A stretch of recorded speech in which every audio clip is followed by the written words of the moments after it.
Hey guys, what is up and welcome back to my channel. As you guys can tell from the title of today's video, we're going to be going over our Hypernaut book, which was Lifelike by jesreadsthings. First off, I do have a couple of announcements, which is going to include a little bit of a change in how we do our group, as well as the announcement for next month's book, the book we're going to be reading in August and September. So I'm going to go ahead and get started because I have quite a bit to say about this book. So the first announcement I have is actually the book that we're going to be reading for August and September, and that would be Vicious by Ve Schwab. I've been wanting to read this book for a very long time. The two other girls in our group have actually already read it, but you guys did choose this book. We did give you 4 choices this month, and this is the one that you guys chose. I'm really excited to read this because I hear this is all about villains, and I absolutely love books about villains. This book actually follows our 2 main characters, Victor and Eli. They are college students, and in their senior year, they start to believe that given enough pain, like near-death experiences and adrenaline and things like that, people are actually able to develop abilities, and that kind of goes wrong for them because Victor is actually sent away to prison, and 10 years later when he does get out, he actually tries to hunt down Eli. That is all I know about this book, but I'm really excited to read it. If you've read it, let me know down below what you thought of it. If you haven't read it, be sure to follow us on Goodreads so you guys can kind of get a little bit more information, read along with us, kind of talk about it, but I will leave the Goodreads group down below for you guys. Now, I kind of wanted to talk about the things that we're going to be changing for the book. A lot of changes have happened in all of our lives. The school year here at OSU is actually about to start for me, so I'm going to start being incredibly busy. Sid, one of the other girls who actually runs the group with us, is a full-time teacher, and she just went back to school a couple of days ago, so life for her is a little bit crazy as well. And then Sam has a ton of life changes that are currently happening, so we started to realize that we're a little less prepared for the things that we want to do. There are a lot of responsibilities that we have, and I know a lot of you guys can kind of relate to that. So what we're going to be doing is, instead of doing chapter breakdown questions, we are actually just going to be doing sectioning it off into 4 parts and then doing discussions within that. So there's not going to be any kind of led discussion. We don't want it to feel like school for you guys. We don't want it to feel unenjoyable. So what we're going to do is just do breakdowns for each section, usually in 4 or 5 sections, and then we're just going to open the floor for discussion on what people are thinking about it. And I feel like that's a better way to do it, because also at the end of the month, I'll be able to read what you guys are thinking about the book. So be sure to follow along in our Goodreads group. Once again, it is listed down below. Now I want to get into what I thought of Lifelike by jesreadsthings. I'm going to kind of go over our ratings first. Sam loved this book. She actually got an arc of it and she gave it 5 stars. I ended up giving it 4 stars and Sid ended up giving it 3 stars.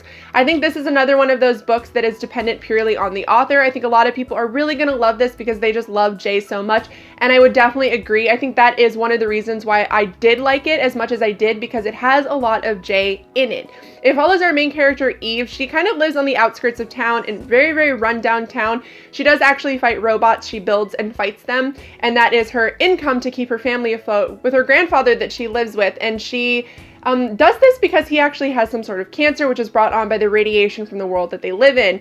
Now, she is in a robot fight, and she actually kills the robot with her mind, and that kicks off the entire story. There are a lot of people in their society that actually hunt people that are able to do that, so Eve goes on the run and goes back home.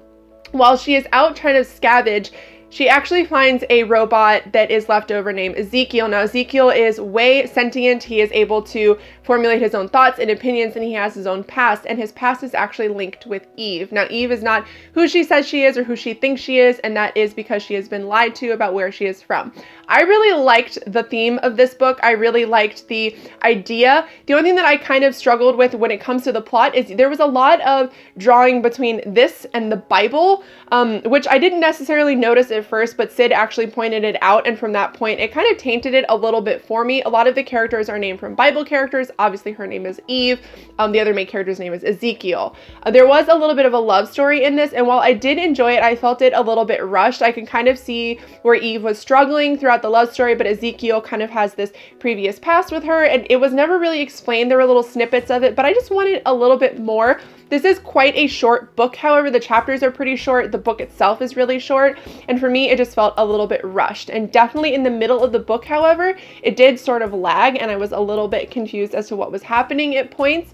The only other thing that I did not like about this book was actually the verbiage. The author, Jay, decides to do things like, instead of saying girl, he spells G-U-U-R-L-L. I really like the characters, but I feel like I struggled with that quite a bit. I don't like the introduction of new languages as well, like new kind of, instead of saying like truth or things like that, they say like true cert, like that's true. I just don't like those kinds of books. I don't like books that kind of create their own language. A lot of people, however, do really like that. So if you are somebody that likes that, I think you'll really like this book. There's a ton of it in this. Those are the only two things about this book that kind of lagged for me, as well as the ending. I actually am one of the few people that I know that saw the ending coming, and I don't know if that's because I have an invested interest in AIs, because I actually really fear that. So I kind of saw the ending coming, which is a milestone for me, because normally the author could literally tell me what's going to happen and I would not see it.